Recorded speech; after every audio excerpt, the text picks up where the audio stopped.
A common question I get from clients and financial advisors: should I distribute my retirement account through a trust? Well, the answer is it depends, depending on the circumstances. If you are distributing assets to a surviving spouse, for example, it probably would not make sense to do that through the trust because the surviving spouse, in most cases, has the ability to do a direct rollover of the retirement account, treat it as if it is their own, and then they are allowed to take distributions over their remaining life expectancy.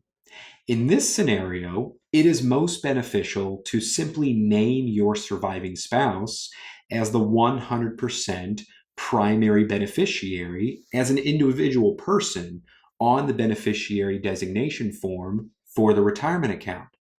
But for contingent beneficiaries, where the intent may be to distribute the retirement account to a non-spouse individual beneficiary or a group of those beneficiaries, aka children, other family members, essentially any other people, not charities, it would absolutely make sense to distribute retirement accounts through a trust, as long as the trust qualifies as a see-through trust under the IRS rules. The reason being is with this trust planning, we can actually allow each individual beneficiary or the trustee, depending on who has the control under the trust plan, to decide when their share of the assets of the retirement account are able to be distributed, but also allow each beneficiary to have creditor protection prior to distribution, and also allow for further contingency planning in case a beneficiary should die before the account is fully distributed.